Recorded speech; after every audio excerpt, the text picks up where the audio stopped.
In the summer of 2020, a nation held its breath as streets filled and camera lenses shook, and a single image, a knee, a plea, a final breath, ripped through the quiet myths America told itself about justice. Sirens braided with chants, cardboard signs lifted like small, stubborn flags, and beneath marble monuments, a second America stepped forward to be counted.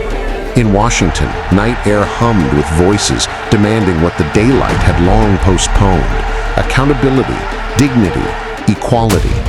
And inside that crowd, faces turned up to history. A few belonged to those sworn to watch from the sidelines, not to stand in the stream.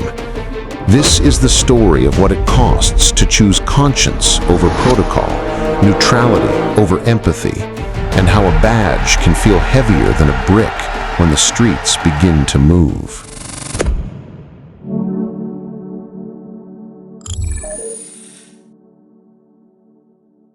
In the summer of 2020, the United States stood on edge.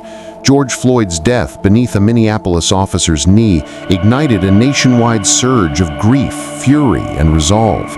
Millions flooded the streets demanding justice. They marched for accountability. They cried out for equality promised but undelivered. Washington, D.C. became an epicenter of this reckoning.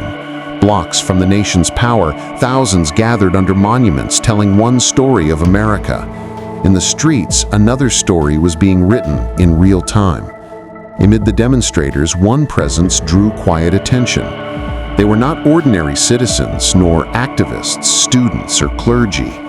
Whispers said some carried the unseen weight of FBI credentials, agents pledged to a bureau that styled itself as apolitical and above ideology.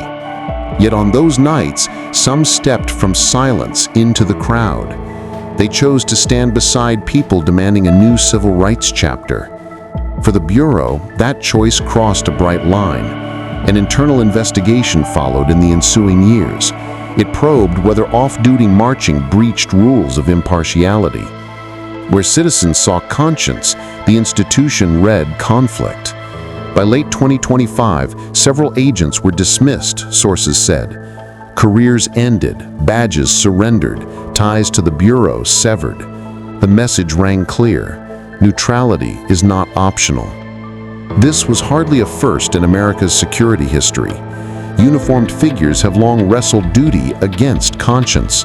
In the 1960s, many watched King and Lewis with suspicion, hostility, or silence. Decades later, the contradiction persists. Critics call the firings a chilling signal. They argue neutrality without humanity can become complicity. They ask if standing against systemic injustice serves public trust or betrays it. Supporters of the decision answer with institutional caution.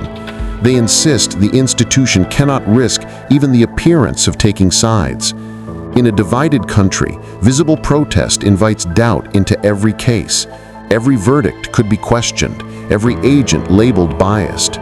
They say the institutional shield must remain untouched.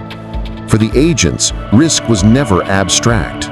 Shoulder to shoulder in the chant's echo, they knew the stakes. They marched quietly, without interviews or speeches. They stood as anonymous bodies where the arc of justice seemed to bend. Their dismissals unfold as the nation still wrestles with that summer's questions. Were reforms kept? Did policing change? Did the country truly listen?